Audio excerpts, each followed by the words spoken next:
education, where the basic question is, what are we trying to do? Or what should we be trying to do? So let's begin. Many animals learn from experience.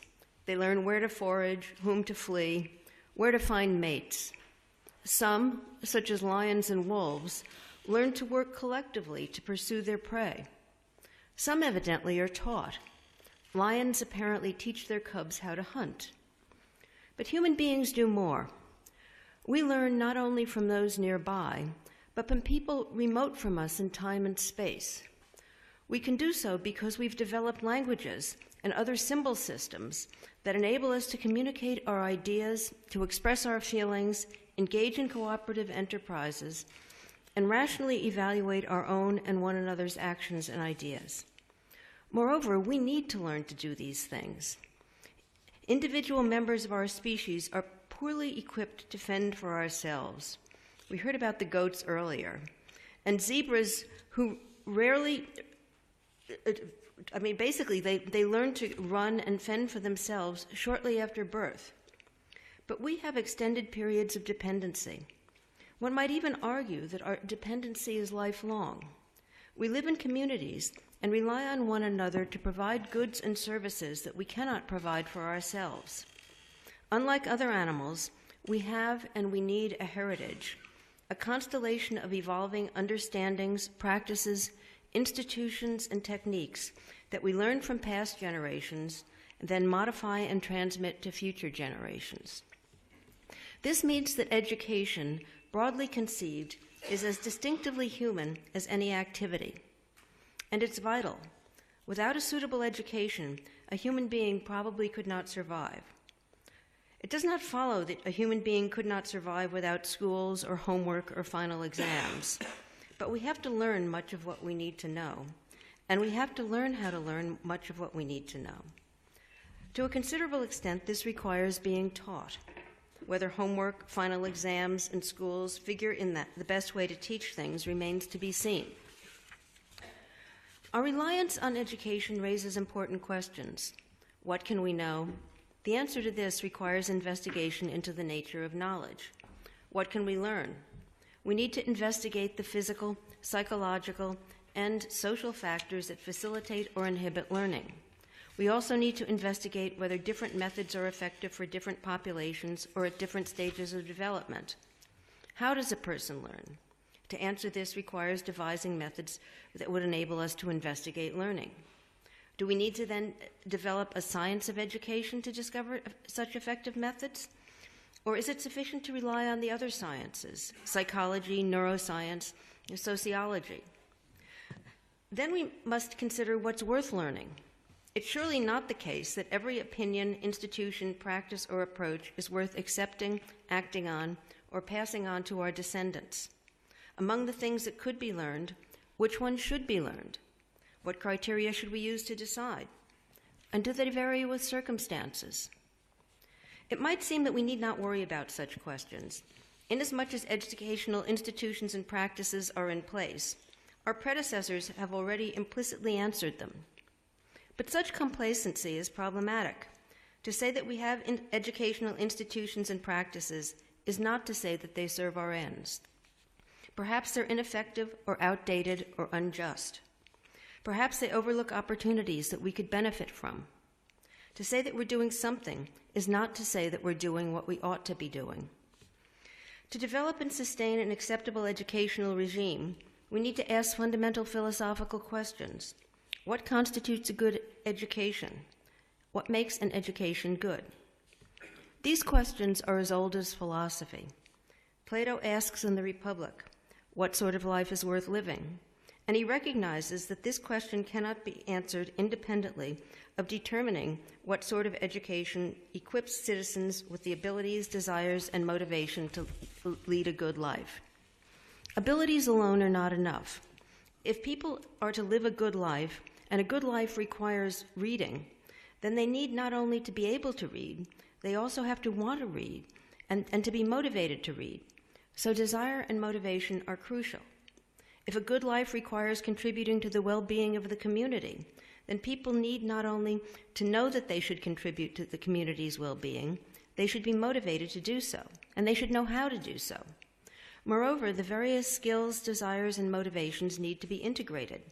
They must be suitably woven together so that they support rather than undermine each other. Education, whether formal or informal, is an essentially reflective enterprise. Unlike indoctrination, which might proceed smoothly without any consideration of what is being indoctrinated, education involves critical reflection on its own ends and means. What are we trying to convey? Why are we trying to convey just this? What benefits accrue from having conveyed it? What means are effective and appropriate for conveying this sort of thing? What are the criteria for being effective and appropriate?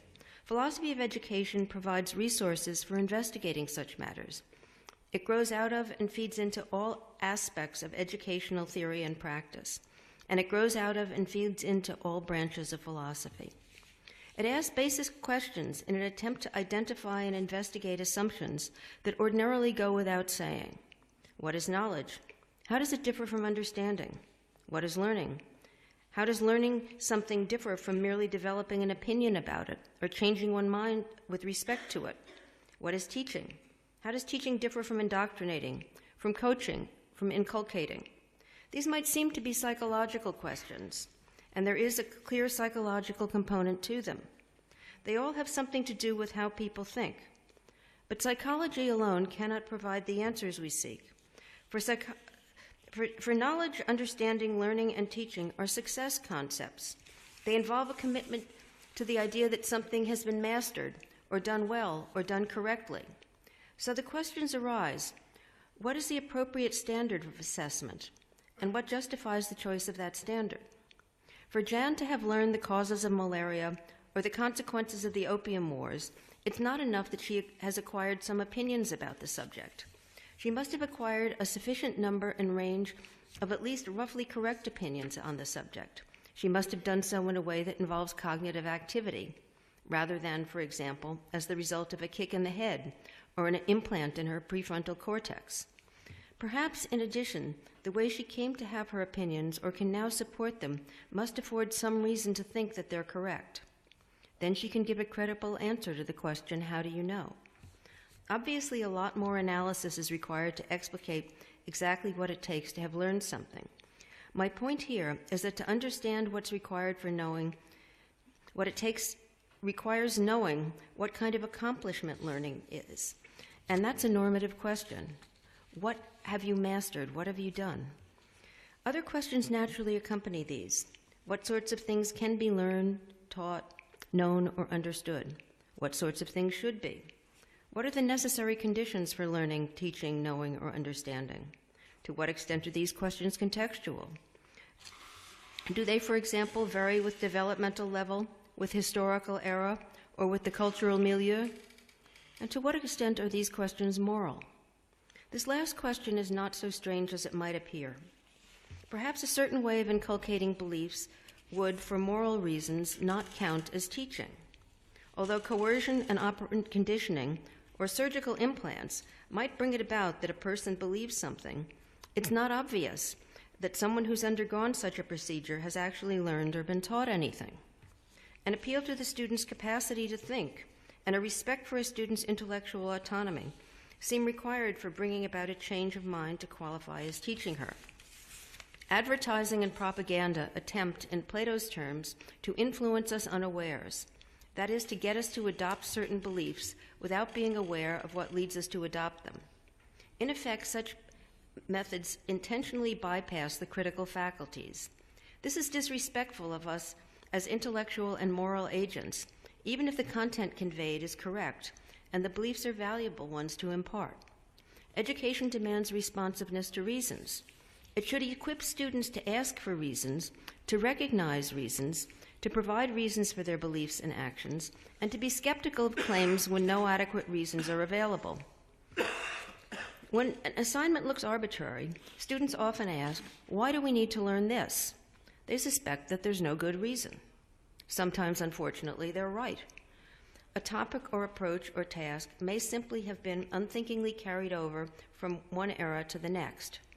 Perhaps there was once a good reason, but that reason no longer carries weight. For example, information used to be relatively hard to come by. So it made sense to teach important facts that students would, or very well might, need to know. That meant requiring them to memorize a lot of facts. But with the advent of laptops, smartphones, and other technological marvels, information is readily available. Many of the facts that people of my generation had to learn no longer need to be learned or taught. If students require the information, they can easily find it out.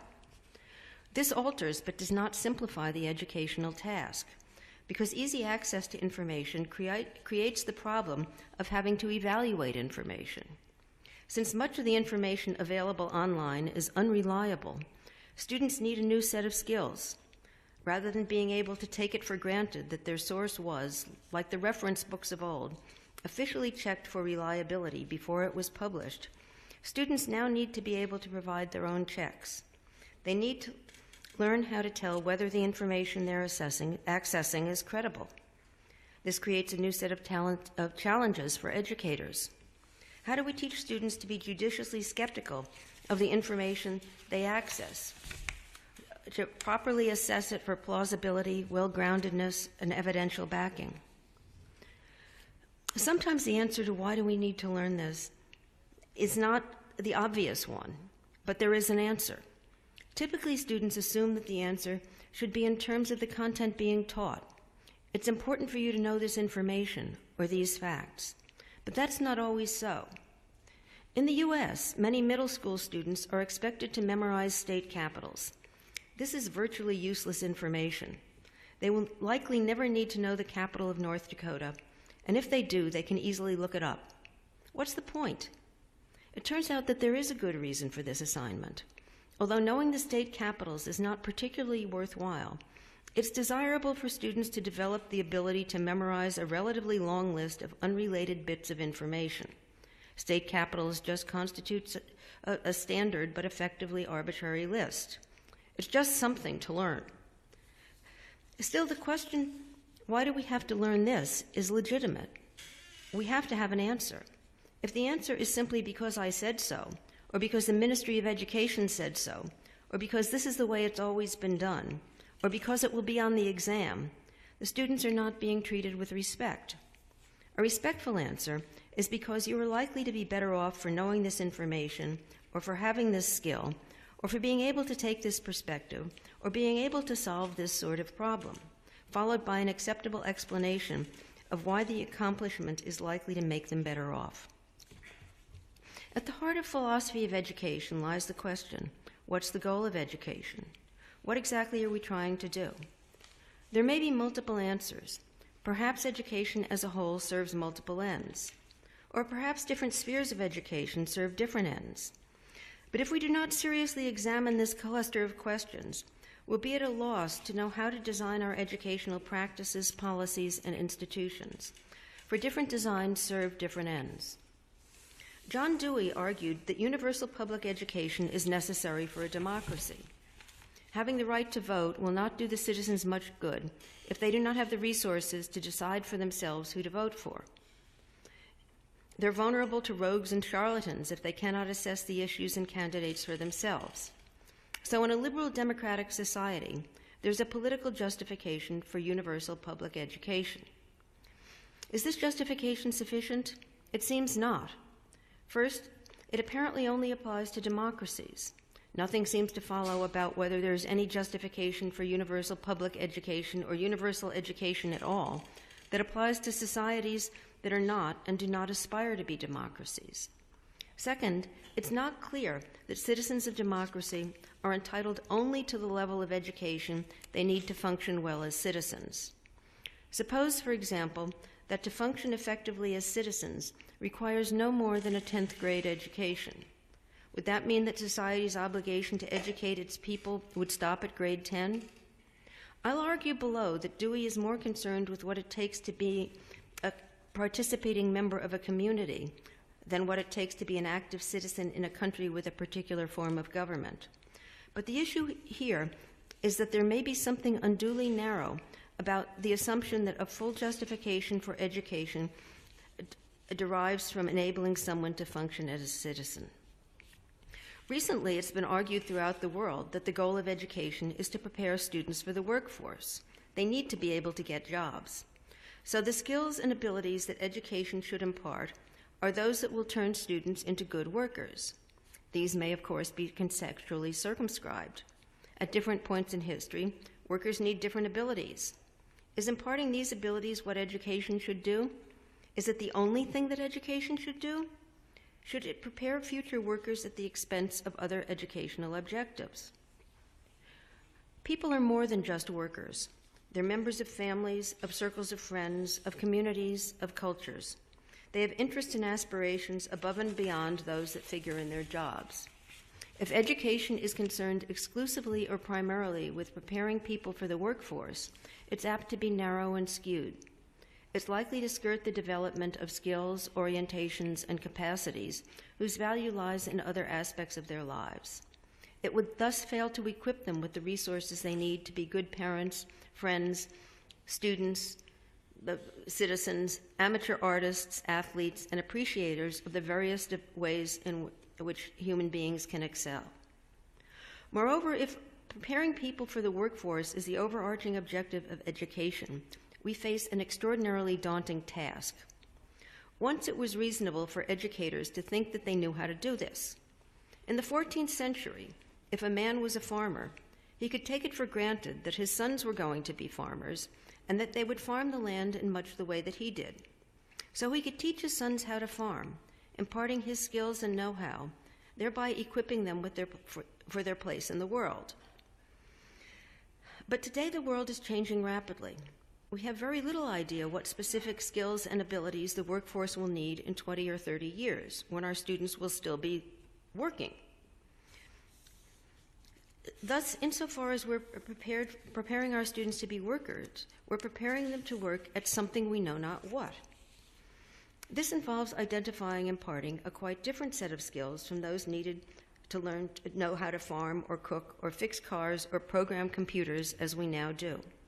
It requires that we equip our students with higher order skills that enable and motivate them to learn how to learn, and to recognize when established ways of doing things have become outdated or could be improved.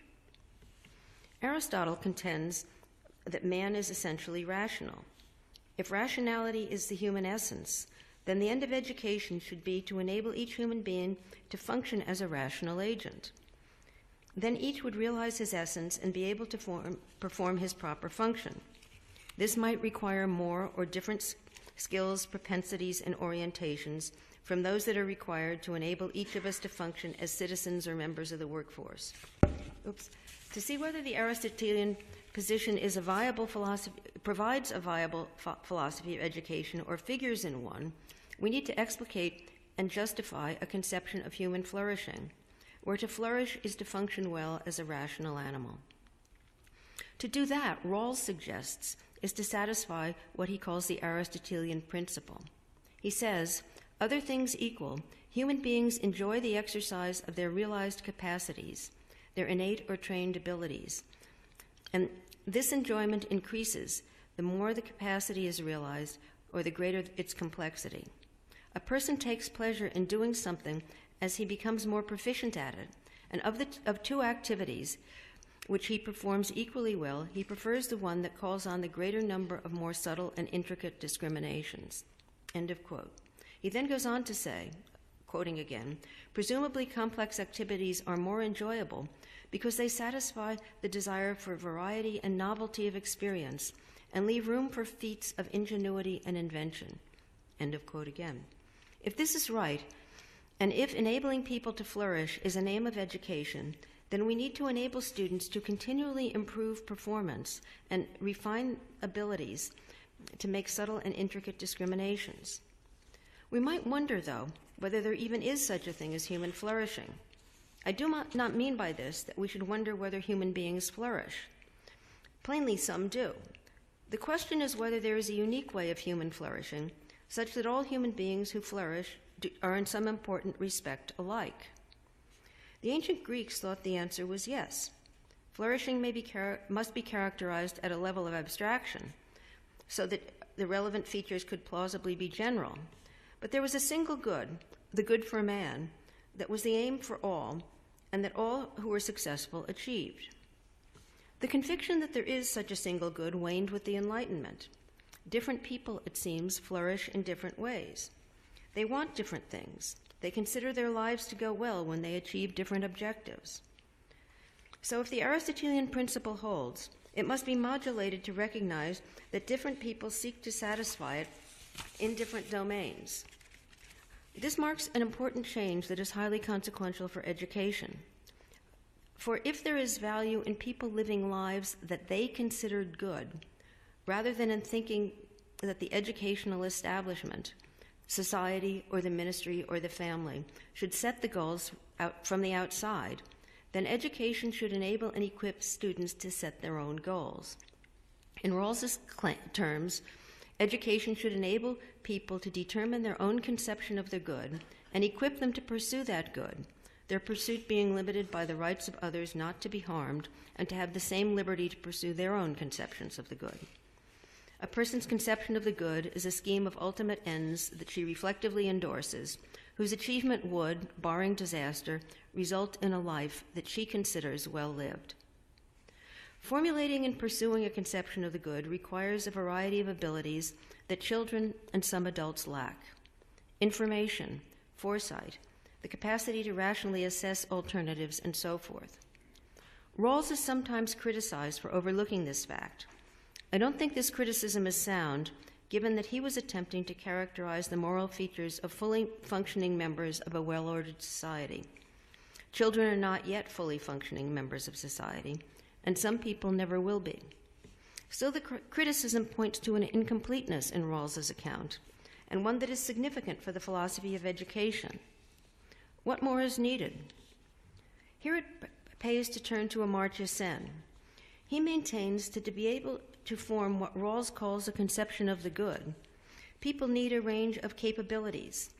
Some are inborn, others are acquired. Among those that are acquired are the capability to recognize opportunities, frame alternatives for oneself, and imaginatively entertain the possibility of taking different goods as one's own. The opportunities must be live options, not pipe dreams. Because the opportunities in question must be, and be recognized as, genuinely available, exactly what capabilities students need to develop is keyed to circumstances. Nevertheless, if a person's purview is too restricted, her ability to form a conception of the good will be stunted. She will be unaware of the range of opportunities actually open to her, or of the range of reasons she might have to consider those opportunities desirable.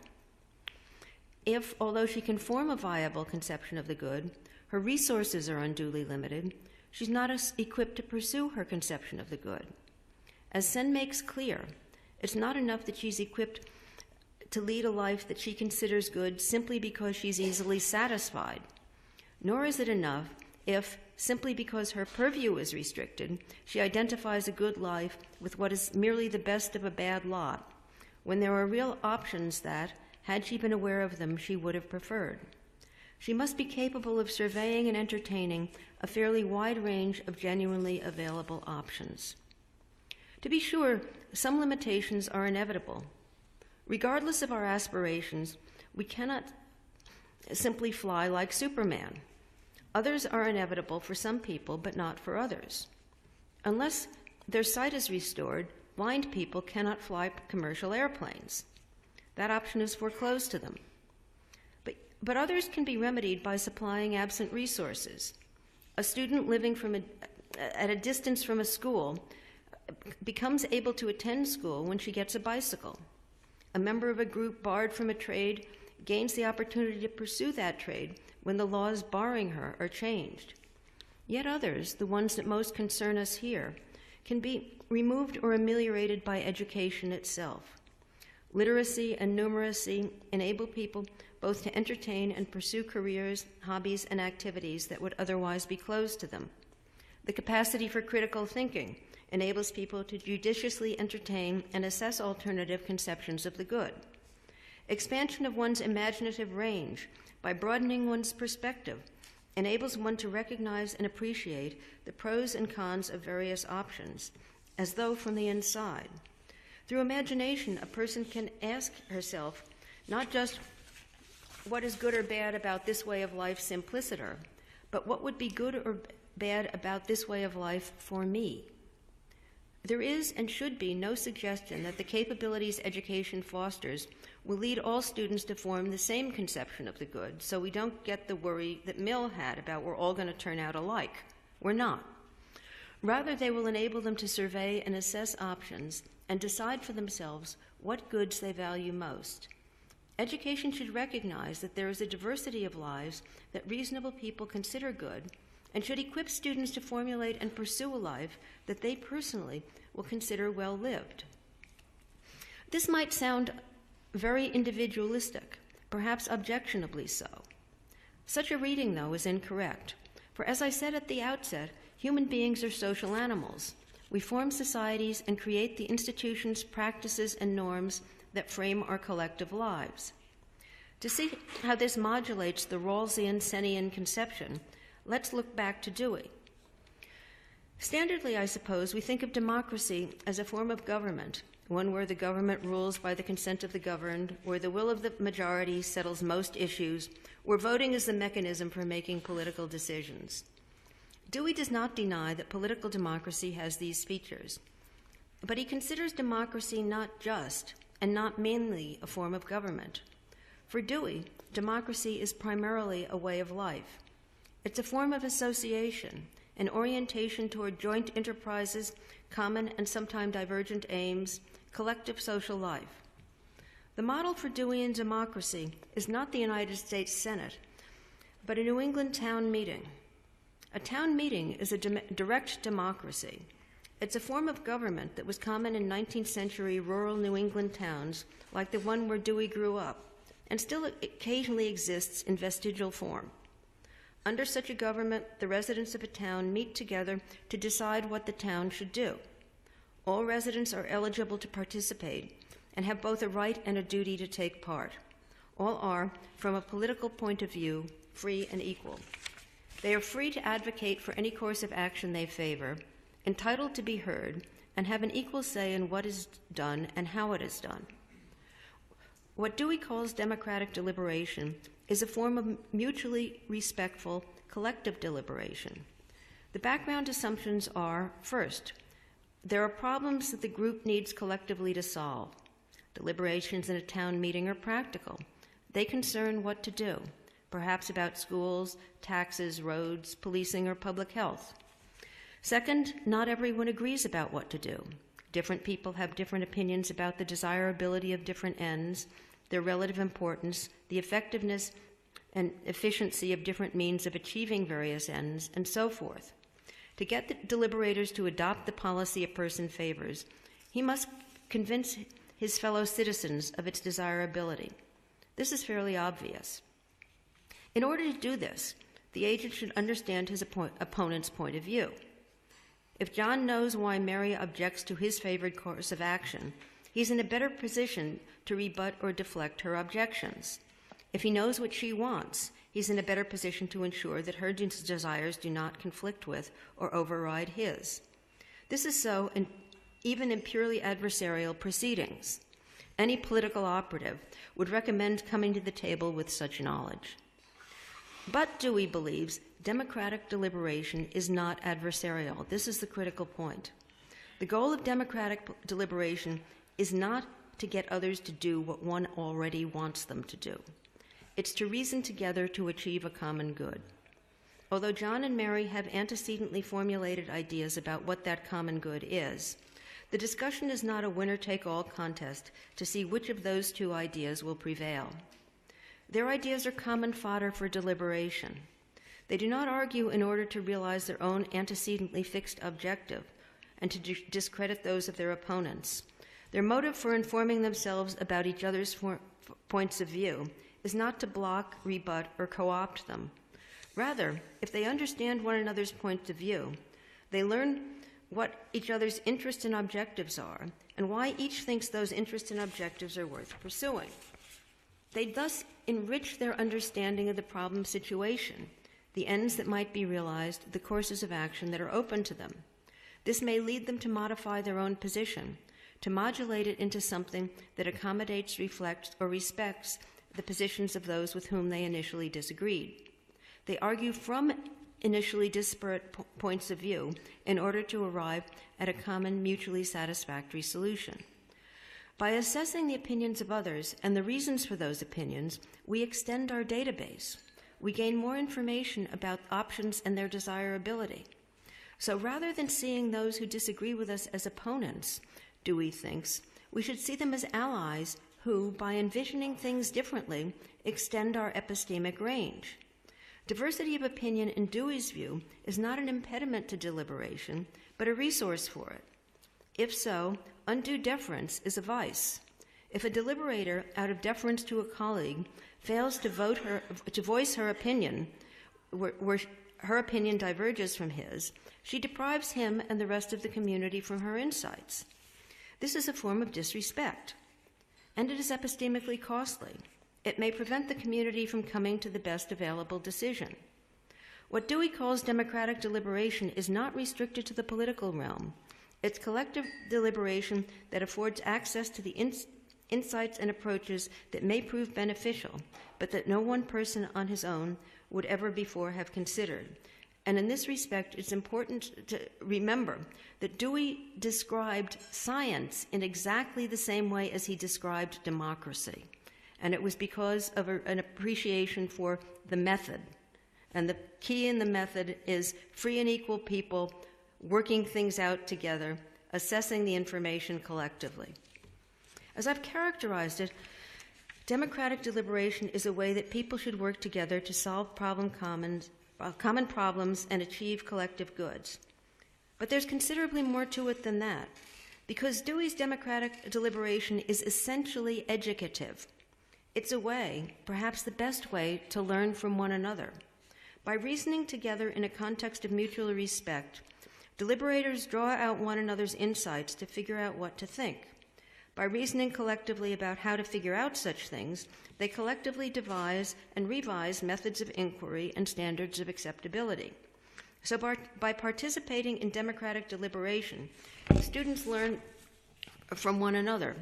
And by learning how to participate in such deliberation, they learn how best to learn from one another. Since participation is required, learners are not passive. They contribute to the ongoing debates. Their ideas are fodder for those debates.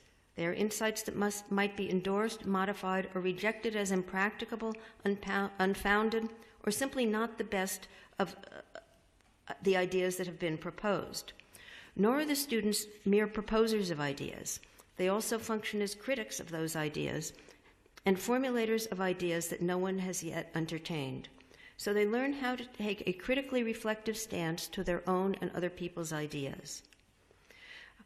One needs to have a particular set of skills to avail oneself of the resources that democratic deliberation provides. Very roughly, deliberators need to be adept at both giving and taking reasons. This is something they need to learn to do. Deliberators monitor the results of their procedures and modify their practice in light of those results. If, for example, they find that one approach leads to animosity, to endless debate, or to outcomes that on reflection they consider regrettable, they revise it in hope of doing better. Gradually, the standards of collective debate evolve as they recognize that the reason that it makes sense to offer are the reasons that their interlocutors should be expected to endorse, or at least to seriously entertain. And these depend on the diversity of opinions among those with whom they're deliberating. The evolution of the practice of collective discourse and the rules and constraints deliberators consider it subject to are accepted for the nonce as reflective of what they currently think is the best way to deliberate about their collective lives. But the best way for now is not necessarily the best way for always. So the rules and procedures themselves are open to reconsideration should new ideas be suggested. At the heart of Dewey's conception of democratic deliberation is a deep-seated mutual respect. Deliberators respect one another in taking each other's views seriously and in taking responsibility for their own views so that they're worthy of being taken seriously. Their deliberations display critical reflectiveness about ends and means. The fact that a course of action accords with a tradition is a point in its favor, since it's some evidence that that course of action has worked well in the past. But since deliberators need to look forward as well as back, they must consider whether circumstances have changed in such a way that what worked well in the past will not work so well in the future. This is not to deny that they can appeal to experts, but if they do, they need to accompany their appeal with intersubjectively agreeable reasons for thinking that the chosen expert in this case is trustworthy. Fallibilism is required as well. Deliberators must be willing to revise previously accepted conclusions in light of their consequences and to revise or reject them if things did not turn out as they hoped. There's no guarantee here. That's the news. If democracy is a way of life, these virtues, which are at once cognitive and moral, should characterize our relations with one another, our relation to our shared problems and our common world generally. Whenever we're deliberating about matters of common concern, we should display the virtues of democratic deliberators: mutual respect, answerability to evidence, foresight about social and material consequences, fallibilism, and so forth. Still, according to Dewey, since these are all matters of public deliberation, these virtues should infuse our lives. If, as Aristotle said, our overarching objective is to flourish or to live a life we consider valuable, and as the Enlightenment figures such as Rousseau, Wollstonecraft, and Kant said, not everyone considers the same sort of life to be valuable, then as Rawls and Sen maintain, education must equip individuals with the resources to form their own conception of the good, and with the capabilities to pursue that good, constrained always by the provision that the individual's pursuit of the good cannot interfere with the equal liberty of others to pursue their own goods. The goal of education is not to enable people to realize some externally specified good, but rather to enable them in a suitably unfettered and responsible way to devise and pursue lives that they consider good. And since people are different, there will be a diversity of viable conceptions of the good. Education should foster the recognition of that diversity and the appreciation of its value. Since human beings are social animals who can flourish only in communities, we need to be able, as Dewey argued, to form, critique, and modify our ever-evolving conceptions of the good by appealing to the insights of others. And we need to appreciate how tightly the realization of our individual conception of the good is tied to the good of our society, hence to the good sought by other members of society. Rather than individualism being at odds with collectivism, individualism and collectivism are mutually reinforcing. The capacity to appreciate these insights and the motivation to realize the community that fosters them is, I contend, a fundamental goal of education. Thank you.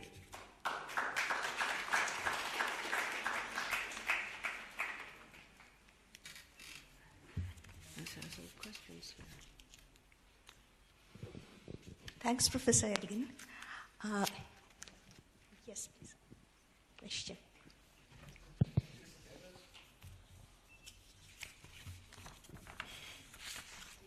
Yes. You know, I share your conviction on the virtues of deliberative democracy. The problem with, and I'm a political theorist, I'm not a philosopher of education. The problem with deliberative democracy is, however, very obvious, and that is it presupposes a common horizons of meanings. It presupposes shared presuppositions, shared assumptions. It becomes extremely difficult to enter into a dialogue with anyone who seems unreasonable from our or even our collective point of view. Because the problem with liberalism is it espouses toleration, but it cannot tolerate what is not liberal or what is illiberal. I mean, we are familiar with that. Now, it strikes me that in a multicultural country like the United States, or in a plural society that is India, the crucial issue is to enable children to enter into a dialogue with people who have been probably stereotyped by all kinds of perverse images. There's a very interesting incident in our epic, the Mahabharata, where an upper caste Brahmin learns what is knowledge from two very unlikely candidates. The first is a housewife, who's supposed to be in the private, not the public. I mean, women have their own knowledge, but it's supposed to be purely domestic. And he learns what is knowledge from a butcher in a slaughterhouse, and a butcher belongs to the very lower caste. Now, in a way, you have a Brahmin accepting that he doesn't know. Not only that he doesn't know, that others know, and the others who know are the most unlikely candidates. So that aspect of deliberative democracy, it seems to me, needs to be worked out. How do you inculcate respect for people who have been stereotyped as those who cannot possibly know? I mean, I don't know how you would deal with it, because how many teachers, I wonder, across the world have ever talked about the other side of the Charlie Hebdo tragedy? We are all united upon the massacre. It should not have taken place. But whether a particular periodical should have insulted a particular religion is also a moot question. So I don't know, how would you deal with it? I'm very interested. Okay, I mean, the first thing I want to say is, look, I think your problem is very hard, and I don't think we do a tolerable job, never mind a good job on this. But, I mean, this is actually where I think education should play a role, because I think trying to get grown-ups to do it now is going to be very hard. But if in the schools we could start from the beginning asking people not only, what do you think about this, but what is the strongest argument to be made on the other side? And if you, you could even, I'm not a school teacher, so whether this would work, I couldn't possibly tell you. But simply make the assignment. Oh, you're in favor of this. Oh, you're a Brahmin. Tell me what you could learn from a butcher. That's your homework assignment. And if I'm a Brahmin, I couldn't learn anything from a butcher. You're not going to pass the assignment. But if you sensitize kids from early on to the idea that people who are stereotyped, or people who are just very much unlike you, have knowledge that you could benefit from, then I think we have some hope that if instead of the default setting is our type of people knows this stuff and they don't, then it's going to be very, very hard.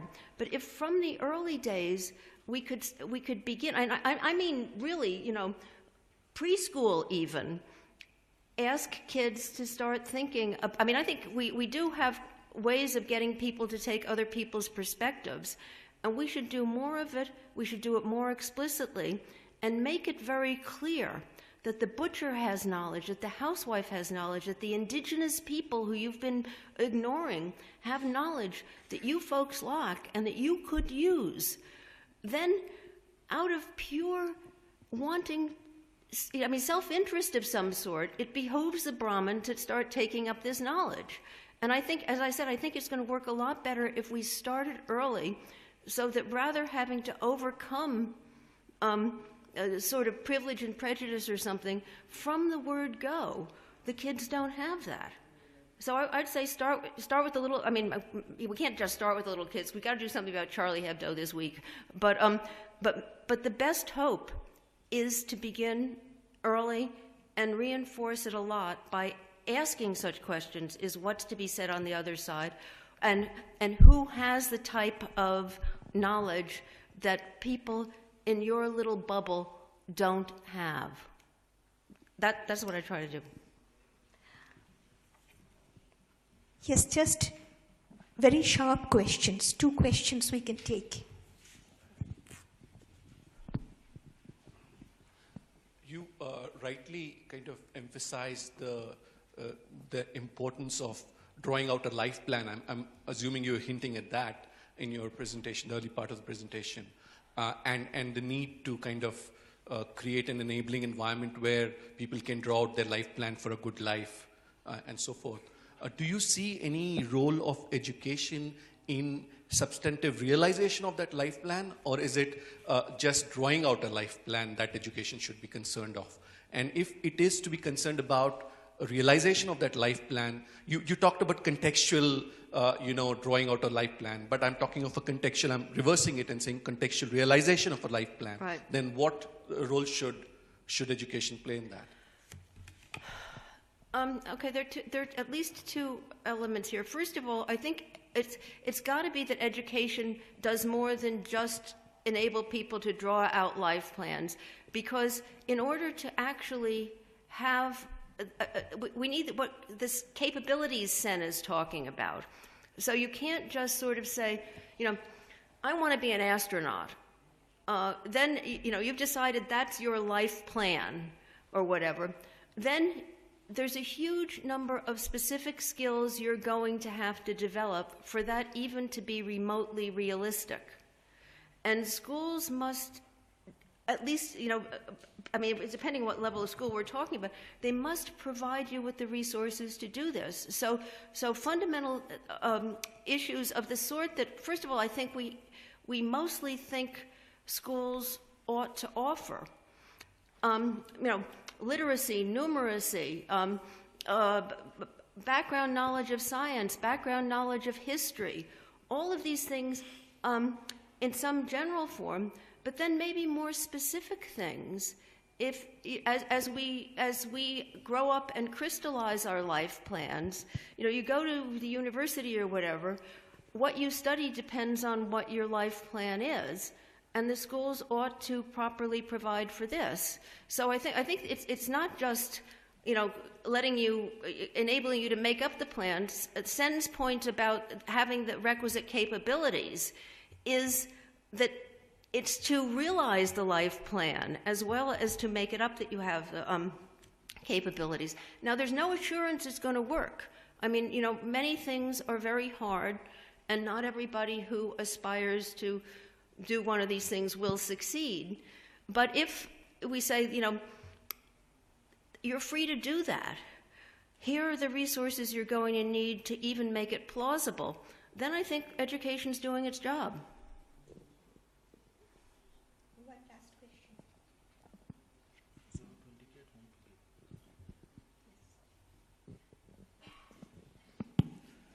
Thank you for your talk. Actually, this is related to the first question in some ways. So I wanted to bring this controversial concept of ideology in the context of when you are saying deliberative democracy. So again, I want to contrast idea of Hegelian self in comparison to liberal self of Sen and Rawls. So if you take that Hegelian self as being influenced by the historical and cultural consciousness on which then Zizek develops and says that this global consumeristic ideology is kind of giving me this normative demand of having fun all the time or being happy, unbridled, and that is a very hedonistic claim in some ways. So in that context, are we ready to be in a deliberative dialogue with the tribal who's saying, leave your comforts and come to the nature, or Gandhi who is saying, take up poverty? And this seems very counterintuitive because all our development programs are against, as in bringing people out of poverty and this one way of understanding development. So how do we then engage with deliberation if we are so ideologically sure of how to move ahead in a good life context? Okay, there are a couple of elements to this. One is I don't think that this is particularly, I mean, to talk about human flourishing, the Aristotelian word eudaimonia is sometimes translated as happiness, but I don't think that's a good translation. And I think this is why I talked about people living lives that they would consider good. I think Gandhi lived a life that he would consider good. And by the way, we should consider it good too. But I don't know that he was happy all the time. It's just that he devoted his life to doing things that he thought were well worth doing and thought that the various sacrifices he made were worth making. That's a life that somebody considers good, where happiness isn't the unit of measure. So I don't think we have to worry about this thing getting particularly hedonistic. The second question is about competing ideologies. And it does go back very much to the first question, because I think,